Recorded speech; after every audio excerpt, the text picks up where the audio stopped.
if you give us some background on what exactly led to this tour. So it wasn't much, this particular tour, there wasn't much that led to it except that a Japanese promoter made an offer and seemed to fit into the schedule and made sense financially, so here I am. It wasn't anything we really expected. It didn't come from our end. It came from the Japanese end. They asked you to come alone, or you just happened to come with that? Well, I don't recall whether there was any kind of discussion of whether the band would come. I don't think that it was. I don't think it's financially possible for the band to come even now. I only did 5 shows, and considering that the expenses would be at least ×4, whatever it is, to do me, then I don't think that it was possible for the band at this point. Possibly a larger tour, maybe, but the real, well, it's kind of rude to say surprising, but the tickets were scooped up almost immediately. Surprised me. I mean, I think you could have done twice the shows. I don't know whether it's possible. I know that in Tokyo that we originally had 2 shows scheduled, and they went real fast, so they added another one. Osaka, I think, was sold out. Fukuoka had some empty seats, but I've never played there before, so that's possibly accounts for that. That and the fact that there's a kind of there's a record shop downtown here called Wave. It's sort of a very hip place to buy records. And when the reissue series of the Rhino record series went on sale, I think it outsold every other CD last year. The combined catalog outsold everybody. You hadn't heard about that? No, I hadn't heard about that either. Yeah. Well, that's because this is I guess they sell imports and some pressings from Japan. But I guess obviously people from the Japanese record companies are a little disgruntled about the imports selling so well. But what exactly is going on here? I think the longer I don't show up, the more popular I get. The longer I avoid making records, the greater the myth becomes, or something. How was that series received in the States? Very well. It's not as if they re-review everything, but it seemed to be positive from a publicity standpoint. I guess it was a positive thing, and I guess a pretty unusual thing to have 18 records come out over the course of 4 or 5 months, and sales-wise, I haven't kept track, but I imagine that if it's anything like new album sales, I have a certain hardcore fan following, and since nothing had been out on CD before, they all rushed out and bought them. It was amazing, and even now, it's in Japan at the shows, the people from the record company expressed surprise that even at the shows the sales were brisk. They sold 100 CDs at the first Tokyo show and 126 at the second show. Right.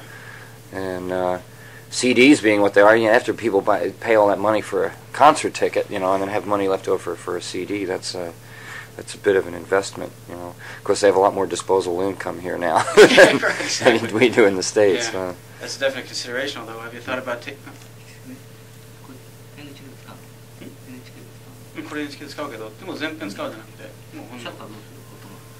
Is it okay to take pictures during the interview? Sure.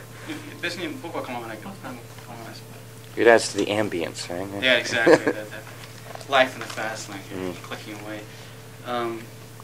That combined with the fact also that Rolling Stone in their recent 20-year anniversary issue listed Todd as one of the great 100 records of the last... Something Anything, it was Something Anything. Right. Of the 100 records of the last 20 years. Yeah, right. That was a surprise, pleasant surprise, to find myself in there with Prince and whoever, all the other, Michael Jackson and Rolling Stones. Yeah, it was. Were you surprised at their selection of that record? Would you have selected a different one, or thought it would be? A different well, I think that that's an albatross for me that I'm not going to be able to shed easily. Partially because of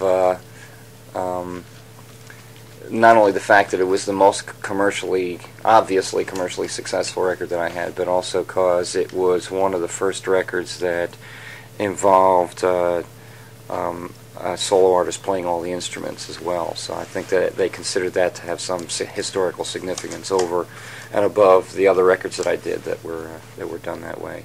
It's not my favorite record, although I recognize it as a watershed record. In a lot of ways, after I finished the record and had a chance to ruminate on it, I felt that that it came parts of it came a little too easy for me, and like what came too easy? well, it wasn't originally intended to be a double album. It was only supposed to be a single album, but I had started developing almost a songwriting formula, and when I started making the record, I was writing a song every other day, and it just evolved into a double record during the course of that. And so when I was finished, when I thought back on it, I felt that maybe I should have spent more time on each song rather than just writing songs so fast. And I attempted to do that in later records, to spend a little bit more time on each individual piece of material, rather than having it come out in such an almost reflexive burst of songwriting formula.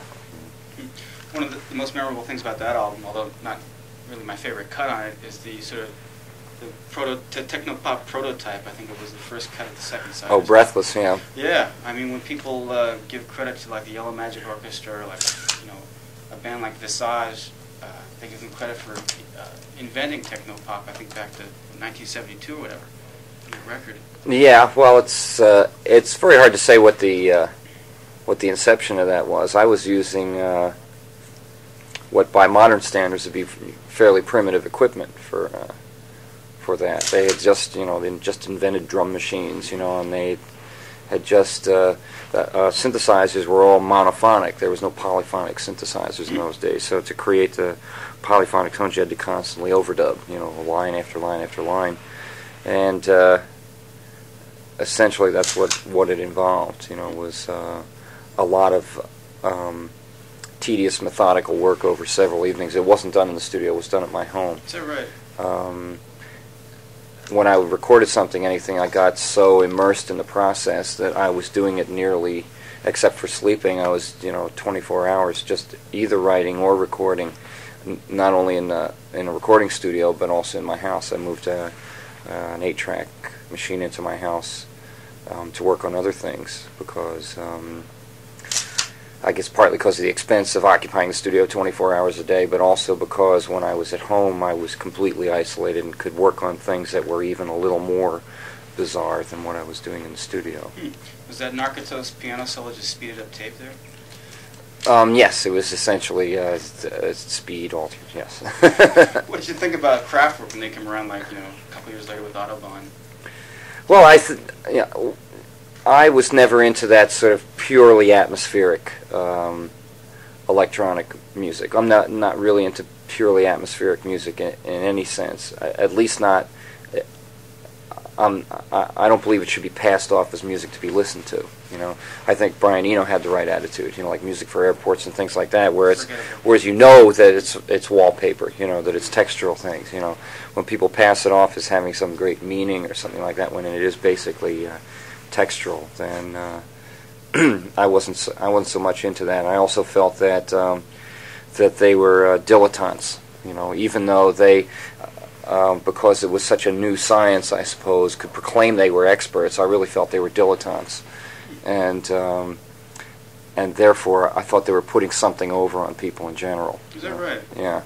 You're pretty unimpressed with the whole thing there. Pretty much, yeah. Also, I